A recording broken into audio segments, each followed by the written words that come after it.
What's going on, guys? OneEyedBandit back again with yet another video talking about more Dragon Ball FighterZ, and today we actually have a special guest on the channel. We haven't collabed in quite some time, but he's back again today to get served.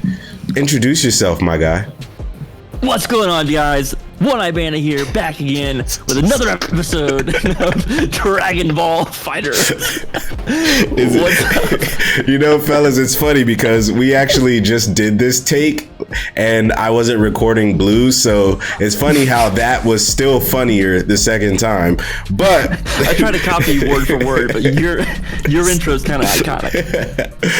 But fellas, the hot topic lately on Twitter, YouTube, whatever, has been Dragon Ball FighterZ 2 versus Dragon Ball Season 4 and beyond. And the reason I say it's a hot topic is because that's what people are talking about. And well, for sure, me and Blue actually have differing opinions when it comes to this topic.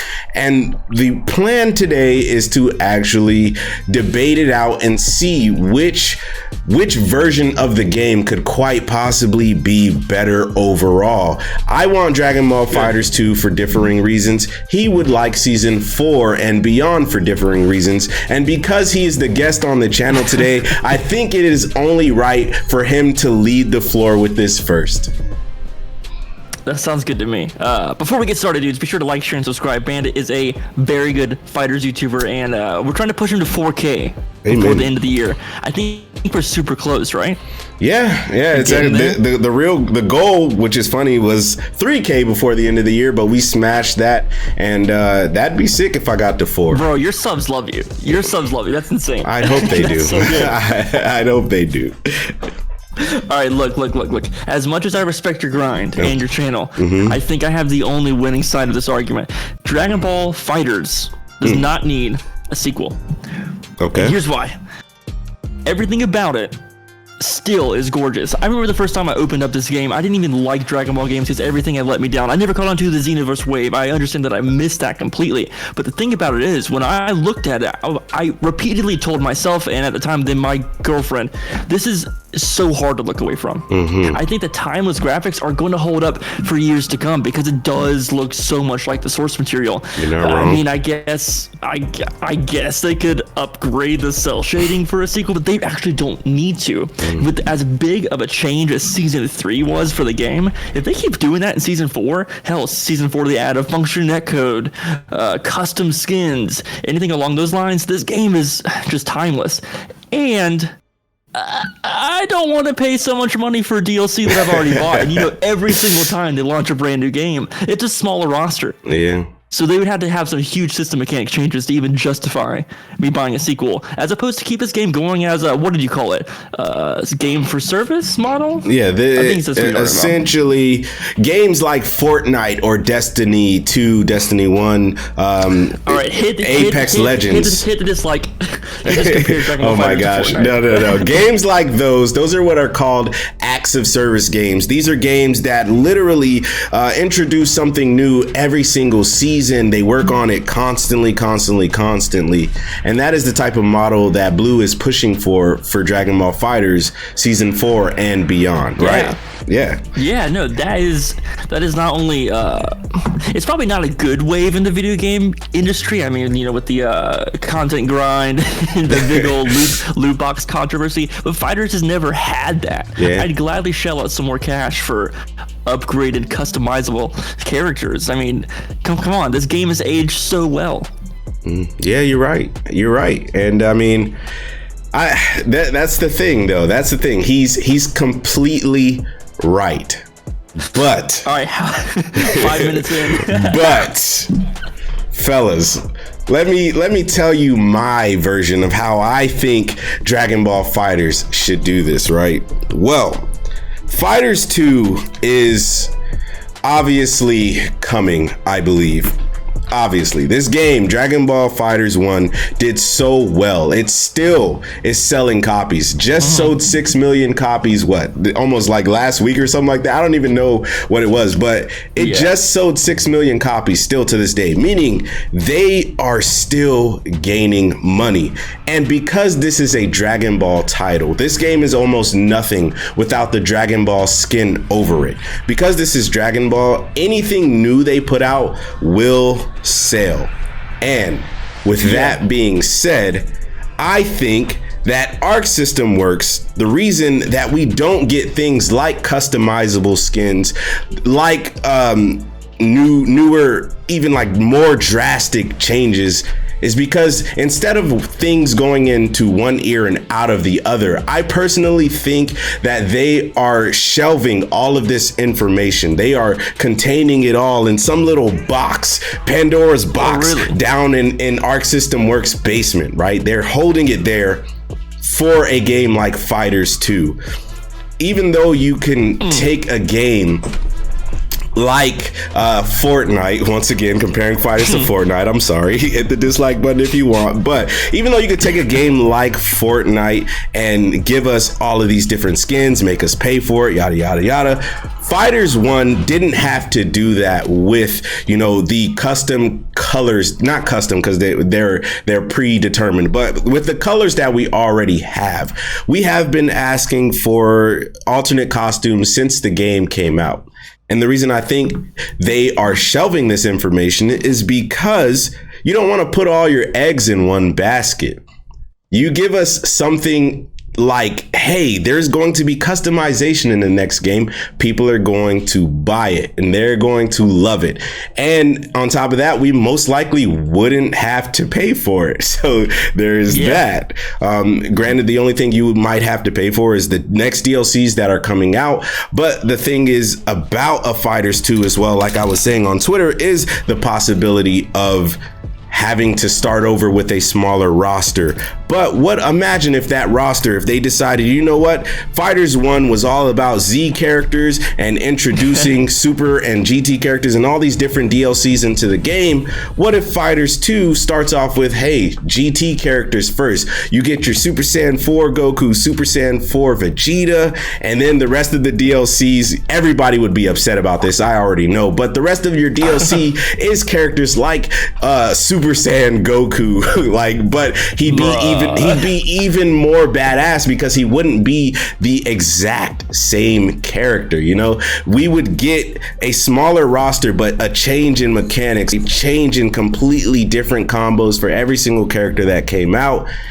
And on top of that, we are moving into the next generation of consoles. So there's so much more that they can do with, you know, the next gen style of things that they have to really give us within Dragon Ball FighterZ 2. And I mean, let me ask you a question. Let me ask you a question. Wasn't Season 3 basically like supercharged Dragon Ball FighterZ? Didn't it feel like a brand new game? I say yes and no, because what they really truthfully gave us was only assist and limit break, and they only gave us those things. Dude, that changed. All right, who is on your team right now? Super Saiyan Vegeta, Bardock, who's on your team and UI Goku.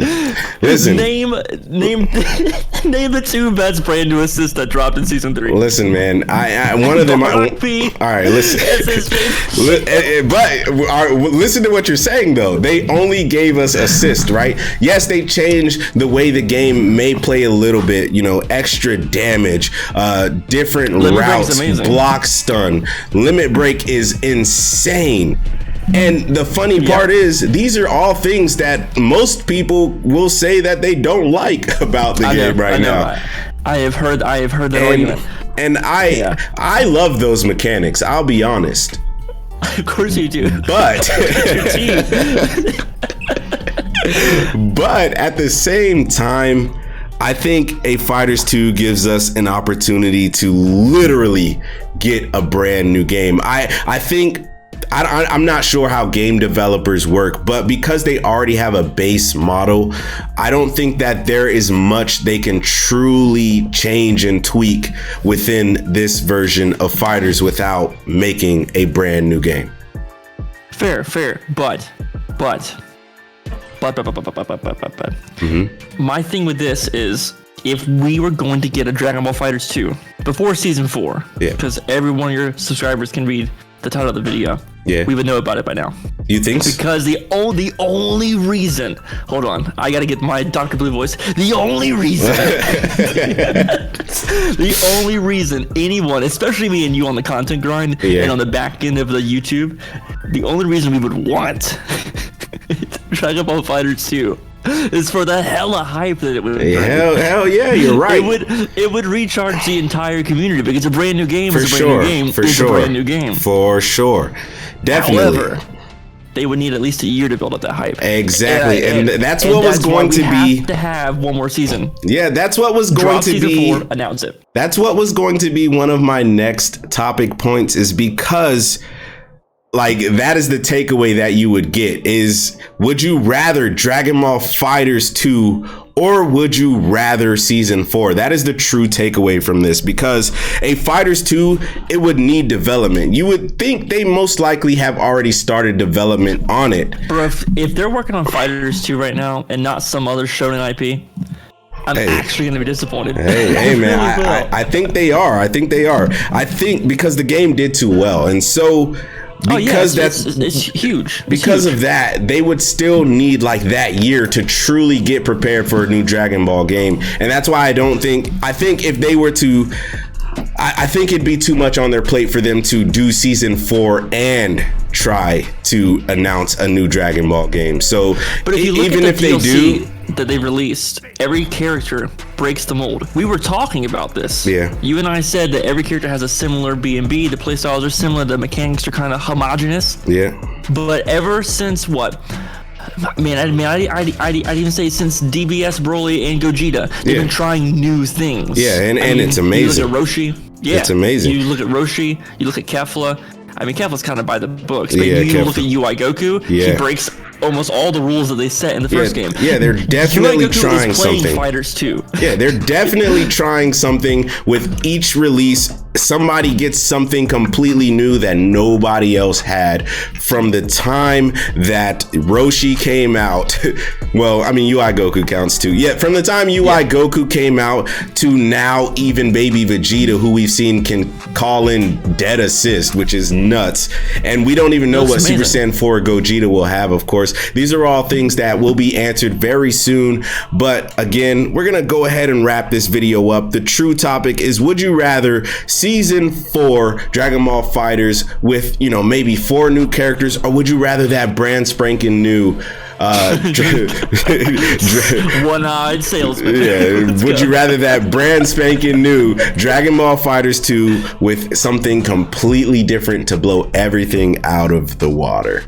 That is your option down in the comment section below. Anyways, guys, if you enjoyed this video, please like, comment, and subscribe. Please remember that God and anime are always on your side. Please come join the Bandit Army. Go subscribe to my boy, the Dr. Blue. This man has had the most amazing growth I have ever seen on YouTube, and he is still cracking and breaking the mold. Please do him a favor, if you're not already subscribed to him, which I just know, I just know a majority of you are. But all right, fellas, that's all I got for you. Peace out. Peace.